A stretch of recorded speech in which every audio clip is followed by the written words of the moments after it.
RCF. La mensuelle de Nevers Agglomération, une émission présentée par Olivier Guillaume. Monsieur Vivien Croix, bonjour. Bonjour. Bienvenue dans le programme Nivernais d'RCF aujourd'hui dans cette émission qui est un rendez-vous mensuel avec Nevers Agglomération, une communauté d'agglomération qui rassemble 13 communes, qui dispose donc de ce rendez-vous mensuel pour présenter ses missions, actions, projets. Donc c'est un partenaire que nous recevons aujourd'hui. Oui, tout à fait. Alors on est depuis 12 ans sur l'agglomération. Voilà, donc on est très fiers d'être partenaire. Voilà, je pense qu'il est bon de rappeler, parce que moi-même j'ai fait, entre guillemets, un peu l'erreur en vous accueillant avant de vous recevoir devant le micro. Je dis Monsieur Taneo, mais en fait c'est Monsieur Keolis. Alors effectivement, moi je suis de l'entreprise Keolis, mais au quotidien mon travail c'est bien de développer le réseau Taneo. Taneo c'est le nom commercial du réseau, et l'entreprise qui est derrière tout ça c'est Keolis, mais c'est soumis à appel d'offres réguliers, donc voilà, on n'est que le délégataire et partenaire, et on espère le rester longtemps. Vous nous brossez le portrait de Keolis pour commencer. Alors Keolis, c'est une entreprise de transport, de mobilité maintenant, qui est internationale, qui agit vraiment sur toute la mobilité. Ça va du bus, du métro, du tramway. On fait ainsi des navettes fluviales, on fait du téléphérique maintenant. Enfin voilà, on fait beaucoup de choses. On s'occupe du vélo, donc les transports. Voilà, toute la mobilité au plan très large. Voilà. Et on est une filiale de la SNCF. Voilà, donc encore plus large en termes de mobilité. Et vous travaillez donc sur les territoires nivernais, en particulier sur l'agglomération de Nevers. Oui, on s'occupe donc sur Nevers, tout ce qui est du réseau de bus, du réseau de transport à la demande, des vélos en location électrique et très dernièrement de navettes autonomes. Dans quel état d'esprit vous travaillez ici localement sur Nevers et agglomération ? Alors on est vraiment dans une notion de partenariat, hein. Nous on est à l'écoute vraiment des choix des habitants, des élus. On essaye d'apporter des réponses à leurs questionnements, à leurs envies. On est aussi là pour pour organiser des rencontres un peu plus, justement profiter de cet aspect international, de voir ce qui se fait ailleurs, donc d'ouvrir un petit peu sur les autres solutions, de voir qu'est-ce qui pourrait être appliqué sur Nevers de manière différente et d'adapter les meilleures solutions sur le territoire. C'est un sujet vivant. Ah, la mobilité, c'est quelque chose qui aujourd'hui bouge beaucoup, hein. Il y a beaucoup d'actions dans la mobilité, il y a beaucoup de choses nouvelles, que ce soit dans la mobilité partagée autre, un peu Uber, que ce soit dans les vélos, dans la marche à pied, dans le bus, dans le transport à la demande, beaucoup de choses dans les navettes autonomes. C'est très mouvant. Il y a beaucoup de choses aussi dans le numérique, beaucoup d'applications qui arrivent pour faciliter le voyage des gens. Donc c'est vraiment, on est bien occupés. Quels sont les enjeux, les défis que vous percevez vous-même ? Aujourd'hui, on a un enjeu qui est clair, hein. Enfin voilà, on parle de COP24, on a un enjeu déjà environnemental fort. Aujourd'hui, il y a des attentes très fortes pour réduire les émissions de CO2. La solution la plus évidente, c'est de changer sa façon de se déplacer, c'est un peu de lutter contre l'autosolisme. Alors, travailler sur les comportements. De travailler sur les comportements. La culture de la mobilité. Voilà. Avant, on réduisait un peu le transport, juste un réseau de bus. Aujourd'hui, c'est plus ça. C'est aussi amener les gens à faire du covoiturage. C'est vraiment améliorer la mobilité pour l'environnement, quelles que soient les manières que ce soit. Nous, on n'est pas pour un seul type de mobilité, juste pour le bus, ou juste, c'est toute la palette qu'il faut déployer et faire changer de mentalité les gens. Ça, c'est vraiment l'environnement, mais aussi le social, qui est très fort. Le social, qui est un élément important, hein. Enfin, le coût du bus aujourd'hui est très faible, hein, par rapport à une voiture, par exemple. Enfin, c'est incomparable. On est à 30 € par mois, à peu près, hein, environ, selon les catégories. Ça peut être un peu plus ou un peu moins. Donc c'est un coût qui est minime par rapport à une voiture, hein, qui va coûter beaucoup, beaucoup plus cher par mois, entre 200 et 300 €, voire plus selon les modèles que vous choisissez. Certaines agglomérations vont très loin, font le choix de la gratuité dans leur mobilité pour transporter leurs concitoyens. Oui, alors ça c'est un choix qui est un peu discutable, hein, parce que qui est très débattu. Oui. Qui est très débattu. Bon, aujourd'hui, nous on n'est pas forcément favorable à ça, parce que aujourd'hui les agglomérations ont déjà des contraintes budgétaires fortes. Bon, ça coûte. Clairement. Donc c'est un vrai coût. Et certaines agglomérations en fait qui l'ont lancé avaient peu de recettes en face. Ils avaient des taux de recettes d'environ 5 à 10%. Donc les gens payaient que 5 à 10% du coût de transport. Donc finalement il y avait peu à aller chercher en plus. Sur des réseaux comme Nevers, on est plus proche des 22% par exemple. Donc c'est déjà beaucoup plus d'argent. Et tout cet argent-là qu'on va mettre là-dedans, c'est de l'argent qu'on va mettre en moins pour développer le transport. Et ce que les gens aujourd'hui ont plus besoin, enfin à notre sens, c'est de développer encore les moyens, développer les moyens de transport pour mieux répondre aux gens et que les gens le prennent encore plus. Et l'enjeu pour nous il est là. Il n'est pas forcément la gratuité. Et tout service a un prix. Il y a des personnels, des matériels. Voilà, le coût est déjà important. Le coût est déjà subventionné de manière importante par les impôts, par les entreprises aussi, hein. Donc, c'est jamais bon de rendre quelque chose de totalement gratuit. Ça lui fait perdre un peu de valeur. on est déjà à des coûts qui sont quand même très très réduits, donc on estime que on a aujourd'hui un équilibre qui est vraiment satisfaisant et pas de raison forcément d'aller vers une gratuité totale. Après, ça se discute. On a aussi des territoires différents, des territoires avec plus de problèmes sociaux. Ça peut résoudre aussi des problèmes. Donc c'est vraiment un sujet qui est à étudier au cas par cas, qui n'est pas forcément c'est pas forcément mal, c'est pas forcément bien, ça dépend vraiment du territoire et des attentes aussi des élus. Comment s'organisent les transports sur l'agglomération nevers-soise? Comment vous pensez effectivement ces différentes liaisons qui racontent la ville, clairement? Alors clairement, un réseau, ça se fait pas juste en se disant voilà, on va tracer des lignes. C'est vraiment, il y a toute une étude en amont, donc on étudie les pôles générateurs, donc que ce soit les centres commerciaux, les écoles, les lieux de travail, les lieux de vie. On regarde vraiment tout le territoire, donc on analyse très finement les besoins et on essaye de mettre des moyens plus ou moins structurés selon les besoins. Donc dans les zones denses, typiquement quartier QPV, des choses comme ça, là on a mis des lignes très structurantes, donc qui passent aux 15 minutes. Donc c'est nos lignes T1, T2 toutes les 15 minutes qui sont identiques toute l'année du lundi au samedi. Après on a des lignes en renfort où il y a un petit peu moins de besoin toutes les 30 minutes. Et puis après là où vraiment il y a un peu moins de besoin, c'est des lignes plutôt à l'heure. Et on passe aussi sur du transport à la demande qui s'adapte vraiment, au lieu de faire circuler un bus à vide tous les jours, s'il y en a besoin que à telle heure tel jour et à une autre heure l'autre jour, les gens réservent 2 heures avant et on leur envoie un véhicule. Voilà. Donc le but c'est d'avoir une égalité de traitement, que tout le monde puisse avoir accès au transport, mais quand même d'adapter les moyens. On a toujours des contraintes budgétaires. Avec l'expérience aussi, l'usage, les nécessités nouvelles qui peuvent apparaître. Alors oui, une fois qu'on a fait ces études-là, effectivement, après il y a aussi le retour client qui est très très important. Vous l'interrogez On l'interroge régulièrement, on fait des enquêtes de satisfaction tous les 2 ans, on a des sites internet aussi sur lesquels on reçoit des gens, on fait des réunions, on va dans des réunions de quartier, on essaye vraiment d'avoir le plus de retours, on en a à l'agence, notre agence commerciale, on essaye vraiment d'avoir le plus de retours possible parce que on n'a pas la science infuse et les choses bougent très vite. Donc un réseau qui était bon il y a 3 ans, il faut peut-être l'adapter encore parce que la situation a changé, il y a des nouveaux quartiers, des nouveaux usages. Donc il faut toujours être très attentif et être prêt à le modifier. Alors quels sont les matériels dont dispose votre entreprise pour faire vivre effectivement ces différents itinéraires sur l'agglomération? On a une quarantaine de véhicules, on a 36 véhicules de plutôt gros gabarits, donc 30 de standard, 6 un peu plus compacts. Et puis après on a des véhicules de plus petite taille pour le transport à la demande. Et puis on a une navette électrique de centre-ville, la Bluebus, qui fait le petit circuit dans le centre-ville au plus près des commerçants. Voilà, on innove également, localement, on expérimente, c'est le sujet qui nous rassemble aujourd'hui.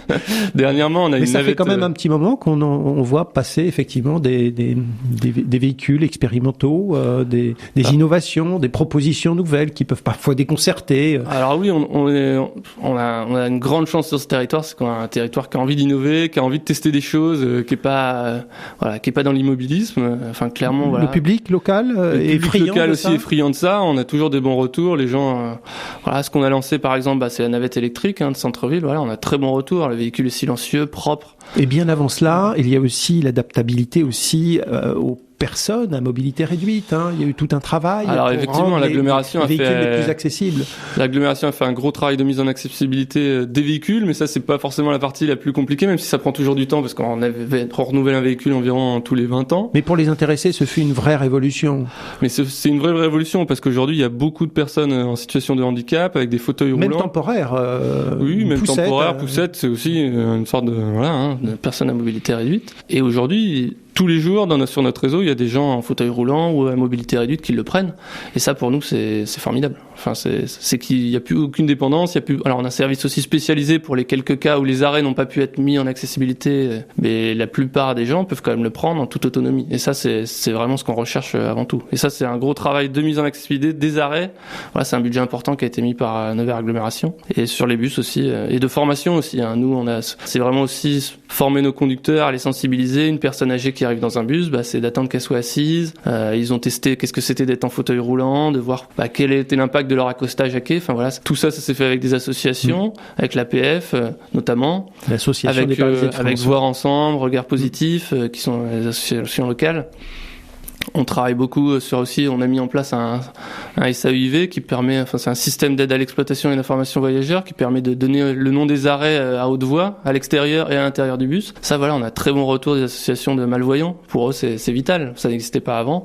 Mais pareil, avant ça, c'était très compliqué pour eux de voyager. Aujourd'hui, ils ont cette possibilité-là qui leur est offerte. Donc, voilà. L'innovation, c'est aussi dans la diffusion des informations. Également, ça a beaucoup progressé ces dernières années, notamment grâce aux applications. Tout à fait. Alors, on va sans doute, on avait diffusé toute une palette d'applications, alors que ce soit ça va du début du voyage à la recherche d'itinéraires, au voyage en cours pour voir dans combien de temps arrive son véhicule.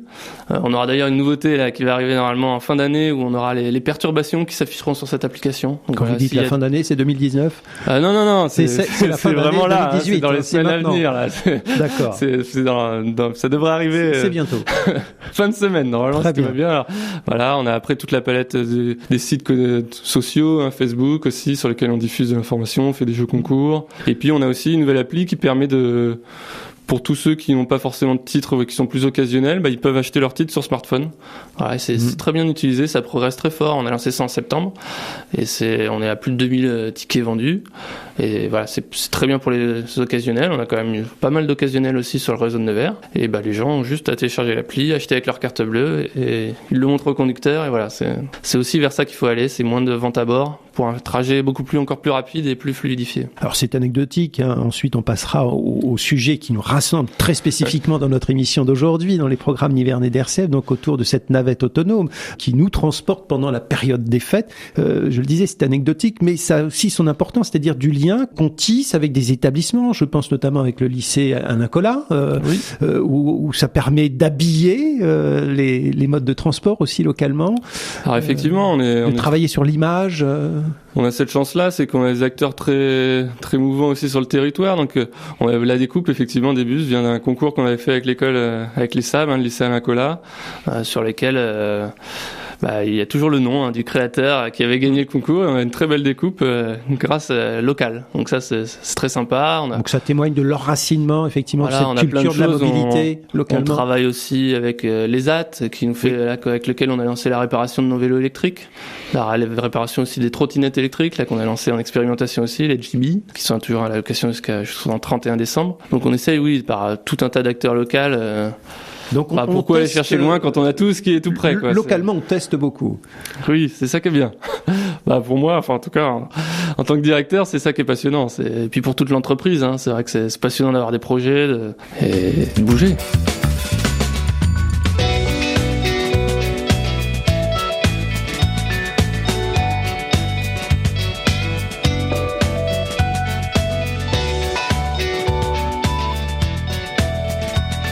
Vous écoutez la mensuelle de Nevers Agglomération. RCF. Vivien Croix, vous êtes donc le directeur de Keolis Nevers. Vous intervenez aujourd'hui dans les programmes Nivernais d'RCF dans le cadre d'un partenariat qui s'exprime avec Nevers Agglomération, cette collectivité importante qui rassemble 13 communes.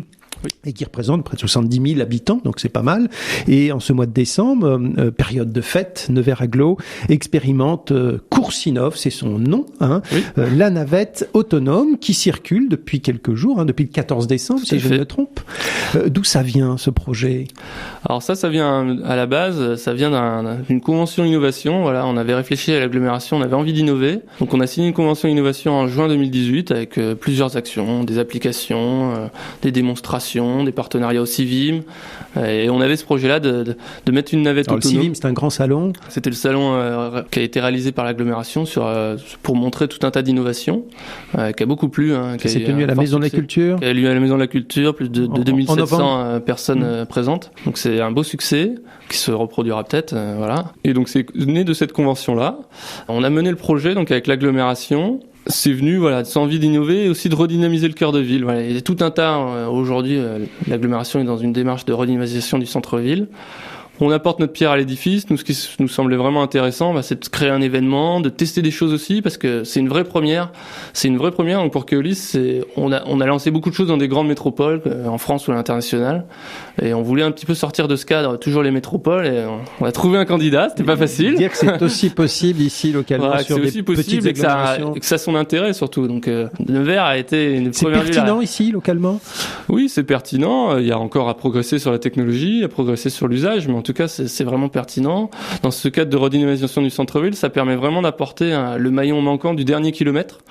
Donc aujourd'hui, on a des rues étroites, on circule dans des rues étroites, dans des rues piétonnes qui sont carrément inaccessibles à un véhicule motorisé. Donc ça vraiment, de mettre ce type de véhicule, c'est vraiment important d'amener au plus près. Certaines ont parlé tout à l'heure de personnes à mobilité réduite. Pour eux, c'est rien que de faire 500 mètres ou 1 kilomètre, c'est compliqué. Oui. Donc de les amener jusqu'au bout du trajet, c'est important. Avant d'aller plus loin, vous pouvez nous le décrire, offrez-nous quelques images, nous sommes à la radio. Alors une navette autonome. Le défi est important, on vous écoute. Déjà peut-être juste rappeler le parcours. Donc là, le parcours qui a été mis en place, c'est place de la Résistance. On passe dans la rue Jean Deveau avec des voitures. On arrive place Saint-Sébastien et on remonte par la rue François Mitterrand, dans la rue des Commerces. Et on remonte dans la rue des Ardillers, on passe en dessous de la porte de Paris et on arrive à la place de la Résistance. Donc ça fonctionne du mardi au samedi. Donc c'est vraiment un petit cœur de ville. C'est un circuit d'1 kilomètre, voilà, le cœur de ville qui vient en complément de la coursinelle électrique. Donc circuit d'1 kilomètre. À quoi ça ressemble une navette autonome? C'est un petit véhicule, c'est 15 places, 11 places assises, 4 debout. Ça circule tout seul. Donc comment ça fonctionne? C'est tout un tas de capteurs, c'est des lidars, c'est des capteurs odométriques, des caméras, du GPS RTK, c'est un GPS un peu plus précis que les GPS de nos téléphones. C'est au centimètre près, voilà. Donc la navette, on lui fait faire le parcours à la main avec une petite manette, un petit joystick de Xbox, voilà.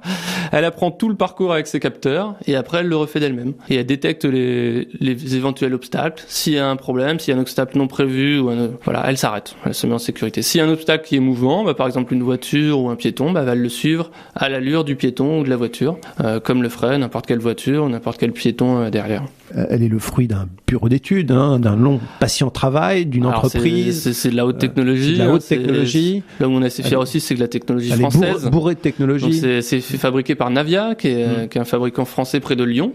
Voilà, qui a exporté déjà un peu plus de 100 navettes. Alors Navia, pour ceux qui souhaitent faire une petite recherche, c'est N-A-V-Y-A. Tout à fait.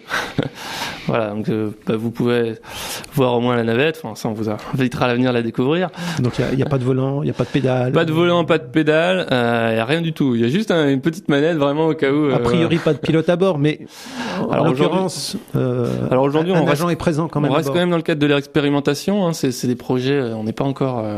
C'est vraiment de l'expérimentation. Donc c'est soumis à autorisation ministérielle. C'est un dossier très long, c'est plus de 3 mois d'instruction.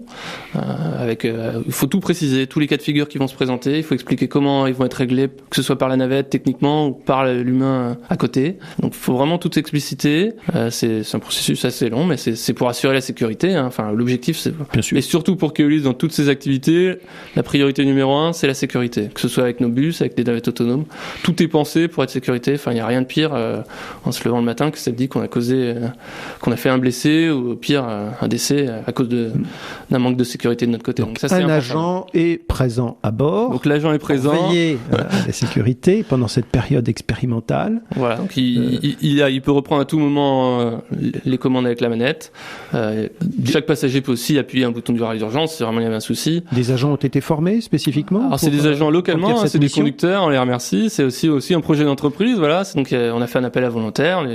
On a une dizaine de candidatures, on a retenu 3 personnes qu'il fallait faire un choix, malheureusement, on aimerait toujours plus, mais on a retenu 3 personnes qui ont été formées par Navia et qui sont habituellement conducteurs sur le réseau de transport en commun et qui là, pendant 2 mois, vont pouvoir conduire cette navette. Aujourd'hui, c'est assez marrant, il n'y a jamais eu d'accident en mode automatique. Les seuls accidents qu'il y a eu, c'est quand le conducteur a repris un petit peu la main, alors des très légers accrochages, pas des accidents non plus, voilà. Donc là, c'est quand même assez fiable, mais il y aura des expérimentations qui vont arriver où on va enlever les chauffeurs. On va laisser des chauffeurs à distance, en supervision, mais sur des cas très très limités. Enfin, aujourd'hui, la priorité reste. Et puis, il y a un besoin aujourd'hui vraiment d'accompagnement, d'expliquer aux gens comment ça marche.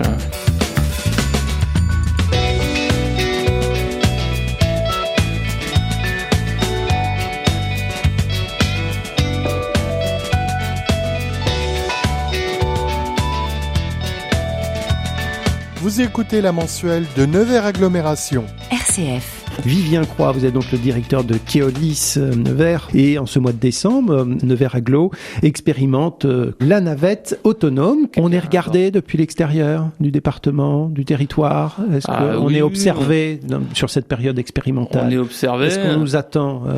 On est observé. Pour nous, pour Keolis, c'est aussi un enjeu important parce que c'est une des premières fois vraiment où on fait ce type de circuit-là. Avant, on faisait plutôt ça dans des environnements assez piétonniers ou sur des voies réservées.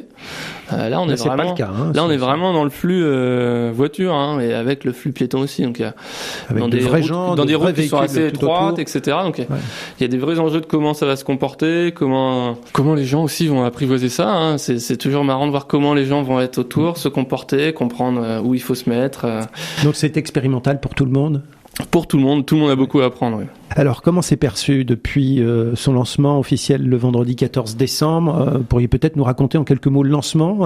On a des retours très positifs, que ce soit des commerçants eux-mêmes. Comment vous avez imaginé ce lancement officiel? Il a été mis en circulation, ce véhicule, le 14 décembre. Alors, c'était mis en 14 décembre, voilà. Le but, c'était vraiment de le faire pour les fêtes de Noël, pour les périodes de soldes, donc de faire un biais aussi d'attractivité pour que les gens viennent le tester, puis en même temps se disent, tiens, c'est bien, et ces commerces-là aussi. Alors, c'est 3 fois 100%, autonome, électrique et puis gratuit. C'est ça. Alors gratuit, c'est le but, comme la coursinelle électrique de centre-ville est gratuite, pour vraiment qu'il n'y ait pas de frein à ce que les gens utilisent cette navette pour le centre-ville. De toute façon, c'est aussi une obligation, comme c'est expérimental, on n'a pas le droit de faire payer un service expérimental pour éviter tous les biais qui peuvent être liés à l'argent. Et puis c'était pas le but, le but c'est vraiment de faire découvrir, que ce soit un moment de partage. Donc c'est plutôt bien reçu jusque-là. Aujourd'hui, nous on n'a que des retours globalement positifs. Ça nourrit pas de l'inquiétude. Certaines personnes aussi nous disent qu'elles sont inquiets de monter dedans. Alors la personne qui est à bord justement les rassure. Ça c'est important aussi. Voilà, justement pour franchir ce pas-là, parce que il y a quand même des gens. Alors c'est pas la majorité, mais vous voulez sonder ces publics. C'est important aussi pour vous de. Oui, il y aura aussi une enquête. Il y aura une enquête un peu plus poussée de retour, alors qu'elle n'a pas été encore menée, mais on essaiera d'avoir les retours des gens, comment ils se sont sentis à bord. Est-ce qu'ils sont en sécurité, quel est l'intérêt qu'ils ont éprouvé. Donc on va essayer aussi d'avoir un peu plus finement le retour, mais aujourd'hui c'est vrai que c'est plus de l'enthousiasme. On avait une semaine d'essai avant la semaine d'inauguration où beaucoup de gens voulaient monter dedans. C'était un peu compliqué de leur expliquer que c'était pas possible parce qu'il y avait encore des tests réglementaires obligatoires, mais voilà, donc on sent quand même un enthousiasme certain. 3 conducteurs sont volontaires, 3 conducteurs du réseau sont impliqués dans cette aventure expérimentale. Comment eux-mêmes perçoivent cette nouvelle façon de vivre la mobilité professionnellement? C'est vrai qu'il y avait toujours une petite part d'appréhension au départ. Après, c'est des gens qui étaient aussi déjà un petit peu dans le numérique, dans ces choses-là, qui ont été sélectionnés aussi un petit peu pour ça, parce qu'ils avaient déjà cet attrait. Pour eux, c'est assez logique qu'on prenne ces chemins. Pour eux, c'est voir quelque chose d'autre, c'est être part d'une aventure aussi, d'être à la pointe. Donc c'est une grande fierté. Enfin moi, c'est une grande fierté de faire ça avec eux. Donc pour eux, oui, c'est un beau projet aussi. C'est intéressant. Donc expérimenter exclusivement pendant la période des fêtes. Quelles sont les suites que vous pouvez imaginer? Alors après, on n'a pas encore décidé de parcours type. Il faut voir. On va voir aussi en fonction de l'évolution de la technologie. Aujourd'hui, on est malgré tout à des vitesses qui restent assez réduites. Oui, ça va lentement. Donc voilà, ça va assez lentement. Aujourd'hui, pour des raisons de sécurité, on est entre 5 et 12 km/h. Voilà, la navette peut aller un peu plus. Sur certains sites, elle va un peu plus. Donc on prend pas de risque non plus dans le cadre expérimental. Elle est silencieuse, cette navette? Oui, c'est très silencieux. Oui. Donc effectivement, il y a un petit gong sonore qui peut qui permet de savoir qu'elle est dans l'environnement. Qu'elle est dans l'environnement, qui peut être déclenchée aussi par l'opérateur. Mais bon, elle s'arrête toute seule, donc c'est l'avantage. C'est que même si les gens l'entendent pas, elle s'arrête. Voilà, et puis c'est une aventure collective, un projet donc ambitieux qui a nécessité la coordination de nombreux acteurs. Alors oui, c'est vraiment un projet de territoire. Quand je dis aussi qu'on a une agglomération qui est partante, c'est pas que les élus, c'est pas que le président qui est aussi très moteur là-dessus, mais on le remercie évidemment.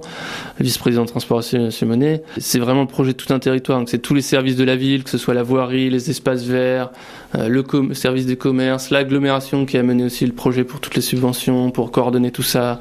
Il y a la police municipale qui est aussi pour rappeler les stationnements gênants. Les commerçants ont beaucoup participé à expliciter aux gens, à faire la promotion du projet, à faire comprendre un peu le sens du projet. Donc c'est vraiment, si aujourd'hui vous lancez ça sur un territoire et que vous n'êtes pas accompagné, Keolis tout seul ne fait rien. On apporte la partie technique, mais c'est vraiment un projet de territoire qui peut ne se réaliser qu'avec tout un territoire. D'autant plus que son caractère innovant nécessite aussi des supports financiers. Oui. Ça va jusqu'à l'Europe. Alors voilà, il y a tout un tas de partenaires, que ce soit l'ADEME, l'Agence pour l'environnement, que ce soit la Caisse des dépôts, la région, l'Europe. via le fonds FEDER régional. Keolis participe aussi une partie, et la ville de Nevers également, et Nevers Agglomération. Voilà. C'est une fierté pour votre entreprise, pour le métier que vous faites aussi localement? Ah oui, nous c'est toujours une fierté. Enfin, sur ce type de projet-là, voilà, on est vraiment à la pointe. On est très fiers de participer sur ce type de projet. Enfin, en termes d'affichage, ça fait le tour du monde. Hein. En France, on commence à en avoir quelques-unes. Par exemple, au Canada, on l'a lancé, mais c'était la première. Ils n'avaient jamais vu ça au Canada avant il y a un mois. Donc voilà, c'est un vrai savoir-faire français sur lequel on est vraiment en avance. Il faut vraiment qu'on capitalise là-dessus, c'est important pour après le déployer en France et à l'étranger. Eh bien, merci pour ces quelques présentations aujourd'hui dans le cadre de ce rendez-vous régulier avec la collectivité Nevers Agglomération. Vivien Croix, vous êtes le directeur de Keolis, ici localement, porteur de cette expérimentation que nous faites découvrir aujourd'hui dans nos programmes sur RCF. Donc c'est pendant toute la période des fêtes? C'est jusqu'au 31 janvier. Peut-être 5 février, peut-être encore 5-6 jours de plus si on en a la possibilité. D'accord. Mais voilà, ça ira pas plus. Normalement, ce sera une fin au 5 février. Quels sont vos mots pour les publics qui seront amenés à côtoyer ce mode de transport expérimental? C'est tous les publics sont attendus. On avait fait la démonstration à l'aéroport. Qu'est-ce que vous avez envie de leur dire à ces publics? Vraiment, venez essayer. Si ça peut vous donner envie. Voyageurs hors normes. Venez essayer. C'est en toute sécurité. N'hésitez pas à poser toutes les questions. Enfin, moi, franchement, honnêtement, à chaque fois que je monte dedans, c'est toujours un vrai plaisir. Enfin, j'ai les yeux qui brillent. C'est quand même très très sympa, je trouve, à découvrir. C'est innovant et c'est sympathique. Donc venez-y en famille, avec les enfants. N'hésitez pas. C'est l'avenir qui se tricote de cette façon-là? Oui, c'est vraiment l'avenir. Donc voilà, il faut s'y préparer et puis le découvrir. Je pense que c'est surtout ça qui est intéressant. Et puis venir découvrir aussi les commerces. On a mis aussi à l'intérieur un système d'annonce géolocalisée à l'intérieur pour aussi aider à faire connaître les commerces. En fait, en fonction de la position du véhicule, il y a un petit écran à l'intérieur qui affiche l'annonce qui a été choisie par le commerçant. Donc venez découvrir ça aussi, ce sera peut-être déployé sur l'ensemble du réseau prochainement. C'est aussi sympa à voir, voilà, que ça s'affiche en fonction de la position. Merci beaucoup, on vous souhaite de très belles fêtes de fin d'année. Également à tout le monde, de très belles fêtes sur le réseau, n'hésitez pas à venir le tester.